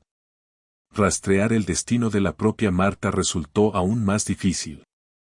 Después de la venta de diciembre de 1848 a William Foster, Cotton Factor en Mississippi, el rastro documental se enfrió por completo. Rebecca Chen buscó en registros de plantaciones de Mississippi de la década de 1850, en documentos de sucesión que pudieran incluir a Martha en inventarios, en registros de subastas que mostraran ventas posteriores, en documentos de manumisión que pudieran indicar libertad, en registros de muerte, raros para personas esclavizadas, salvo si afectaban el valor de la propiedad, en registros de contrabando de la era de la guerra civil que documentaban personas esclavizadas que escapaban hacia líneas de la Unión, en archivos del Freedmen's Bureau de la Reconstrucción y en censos de posguerra. La última referencia confirmada apareció en un documento de transferencia de propiedad de 1853, donde Martha fue vendida, ya con 32 años, a una plantación del este de Texas por $275. El precio había seguido cayendo, reflejando edad, daño físico acumulado por años de trabajo duro y múltiples embarazos, y la etiqueta permanente de problemática que la perseguía en cada transacción. Después de 1853, Martha desapareció de la historia. Sin certificado de defunción. Sin papeles de manumisión. Sin más registros de venta. Sin documentación de posguerra que la muestre viva tras la emancipación. Los escenarios más probables. 1. Murió en algún momento de la década de 1850 y su muerte no se registró porque rara vez se documentaban oficialmente las muertes de personas esclavizadas salvo cuando afectaban valores de propiedad. 2. Sobrevivió hasta la emancipación en 1865 pero no dejó rastro documental, como millones de personas anteriormente esclavizadas que vivieron y murieron sin registros oficiales, cuyas historias existen solo en memorias familiares transmitidas por generaciones. 3. Escapó o fue liberada durante el caos de la guerra civil, cuando los sistemas de documentación se desmoronaron y muchas personas esclavizadas simplemente se alejaron de las plantaciones. El Dr.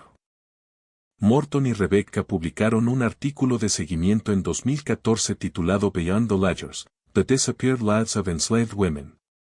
Argumentaron que la desaparición de Martha de los registros históricos tras 1853 era, en sí misma, evidencia de borrado sistémico. Las personas esclavizadas se documentaban solo cuando tenían valor económico para los dueños blancos, y cuando ese valor se agotaba, o cuando colapsaban los sistemas de documentación, sus vidas se volvían históricamente invisibles.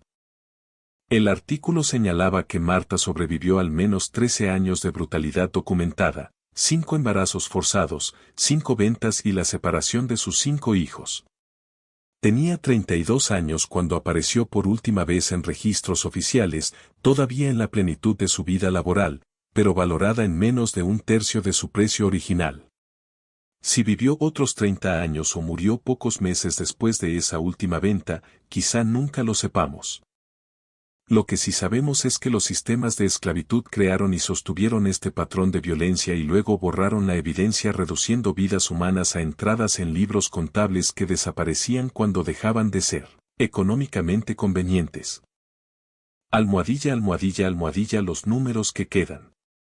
Los libros del tribunal que documentaron el recorrido de Martha por 5 plantaciones ahora se conservan en archivos con control climático en la Universidad de Georgia y están disponibles a través de bases de datos digitales, para investigadores y descendientes que buscan historias familiares. Los números cuentan su propia historia brutal. Asterisco 8 años asterisco asterisco el periodo documentado del recorrido de Martha por 5 plantaciones, 1840-1848. Asterisco 5 plantaciones asterisco asterisco Riverside, Georgia, Fairmont, Georgia, Oakwood, Georgia, Cedar Hills, Alabama, Magnolia Grove, Louisiana. Asterisco 5 hijos asterisco asterisco nacidos entre 1841 y 1846, todos finalmente separados de su madre y entre sí. Asterisco 6 ventas asterisco asterisco la cantidad de veces que Martha fue vendida como propiedad, con cada venta siguiendo el mismo patrón. Asterisco $800 a $275 asterisco asterisco la caída del valor de Martha desde la primera compra hasta la última venta documentada. Asterisco desconocido asterisco asterisco la palabra que aparece 5 veces en registros de nacimiento, una ficción legal que protegía a los perpetradores. Asterisco 0 procesamientos asterisco asterisco el número de acciones legales tomadas contra cualquiera de los hombres que agredieron a Martha. Asterisco 160 más años asterisco asterisco el tiempo entre la desaparición de Martha en los registros y el descubrimiento de su historia. Estos números representan la aritmética fría de la esclavitud, la reducción del sufrimiento humano a transacciones económicas, explotación sistemática escondida a plena vista en registros oficiales, evidencia de crímenes nunca procesados porque la ley no reconocía a las mujeres esclavizadas como víctimas capaces de ser agraviadas. Pero los números no pueden capturar toda la verdad. No pueden mostrar cómo se sintió Martha al sostener a cada recién nacido, sabiendo lo que venía. No pueden mostrar el terror de ser vendida y trasladada una y otra vez, sin poder construir estabilidad. No pueden mostrar la angustia de ser separada de sus hijos, sabiendo que crecerían sin su protección. No pueden mostrar el costo psicológico de soportar violencia repetida sin recurso, sin amparo, sin justicia. El trabajo de la Sociedad de Preservación asegura que el nombre de Marta, solo su nombre de pila, el único que le permitieron conservar, sea recordado. Los registros digitalizados se usan hoy en cursos universitarios, exposiciones de museos e investigación genealógica. Son testimonio tanto de la crueldad sistemática de la esclavitud como de la resistencia extraordinaria de quienes sobrevivieron. El Dr. Morton, en su último artículo publicado sobre el caso antes de retirarse, escribió: La historia de Marta es a la vez única y representativa, única porque contamos con una documentación tan completa del patrón, representativa porque innumerables mujeres esclavizadas vivieron trayectorias similares que nunca quedaron registradas o se han perdido. Por cada Marta cuyo recorrido podemos seguir en libros del tribunal, hay miles cuyas historias existen solo en los espacios entre los registros oficiales, en memorias familiares transmitidas por generaciones, o perdidas por completo por el borrado histórico. Los libros del tribunal no sobrevivirán a todos. Permanecen en archivos protegidos del deterioro, disponibles para cualquiera que quiera entender qué se hizo, quién fue cómplice y cuánto costó.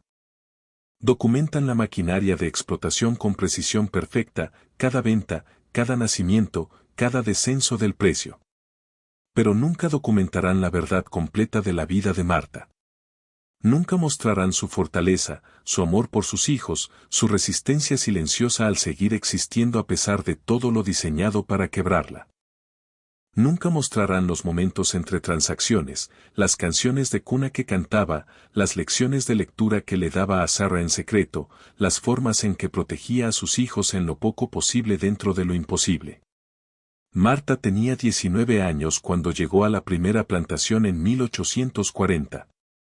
Tenía 32 cuando desapareció de los registros en 1853. 13 años documentados, 5 plantaciones, 5 hijos, 6 ventas y un patrón de violencia sistemática tan metódico que pudo rastrearse en libros de tribunal más de 160 años después. Los registros revelaron la verdad, pero la verdad que revelaron era solo una fracción de la historia. El resto, los pensamientos de Marta, sus sueños, sus momentos silenciosos de resistencia, su humanidad plena, existe más allá de cualquier libro contable, en el espacio donde terminan los números y comienza la experiencia humana. Esa historia nunca se escribió. Pero se vivió. Importó. Y gracias al trabajo de investigadoras como Rebecca Chen y del Dr. Morton, nunca será olvidada por completo. Si esta historia te conmovió, si te hizo pensar en los patrones ocultos en documentos históricos y en las vidas que registran, compártela con alguien que necesite entender esta parte de nuestra historia. Suscríbete a nuestro canal para más historias como esta y deja un comentario compartiendo tu opinión. ¿Qué piensas sobre la historia de Marta? ¿Cómo honramos la memoria de quienes nunca tuvieron sus historias completas registradas? Gracias por mirar.